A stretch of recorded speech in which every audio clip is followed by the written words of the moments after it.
Hi friends, வணக்கம்.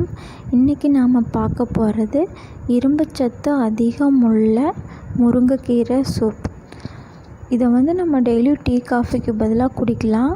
இது பெண்களுக்கு ரொம்பவே நல்லது, ரொம்பவும் சத்தானது. வாங்க எப்படி பண்ணலான்னு பார்க்கலாம். இந்த வீடியோ உங்களுக்கு பிடிச்சிருந்ததுன்னா மறக்காமல் சப்ஸ்கிரைப் பண்ணுங்கள்.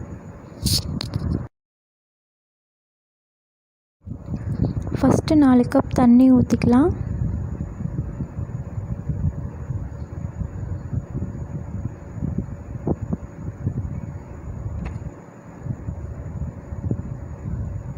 அதுக்கப்புறம் நம்ம கீரையை நல்லா கழுவி அதில் அந்த தண்ணியில் சேர்த்திக்கலாம்.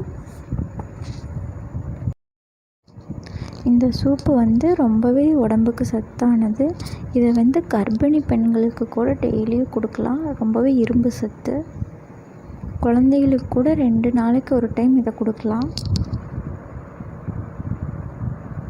இப்போ நம்ம மூடி வச்சிடலாம். ஒரு 2 நிமிஷம் வேகட்டும். அதுக்கப்புறம் இது கூட நம்ம என்னென்ன சேர்த்தணும்னு பார்க்கலாம். 4 சின்ன வெங்காயம், 2 பூண்டு, கொஞ்சமாக ஜீரகம், கொஞ்சமாக பெப்பர் போட்டு ஒரு 4 தட்டு மட்டும் தட்டிக்கலாம். அப்போ தான் அந்த சூப் நல்லாயிருக்கும்.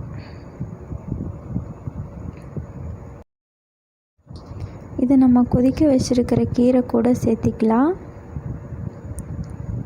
சேர்த்திட்டு கொஞ்சமாக மஞ்சத்தூள், கொஞ்சமாக உப்பு இதை சேர்த்தி நல்லா கிளறி விட்டுட்டு ஒரு 1/4 மணி நேரம் நல்லா கொதிக்க விட்டுடலாம்.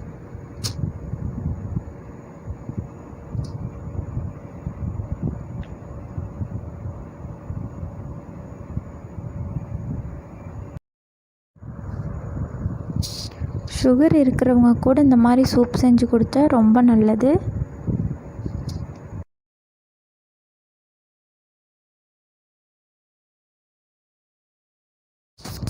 இப்போ நம்ம சூப் நல்லா ரெடி ஆயிருச்சு. இப்போ நம்ம ஸ்டவ்வை ஆஃப் பண்ணிவிட்டு ஒரு 10 நிமிஷம் கழித்து மிதமான சூட்டில் குடித்தா சூப் ரொம்ப நல்லாயிருக்கும். நீங்களும் ட்ரை பண்ணி பாருங்கள், எப்படி இருக்குன்னு சொல்லுங்கள்.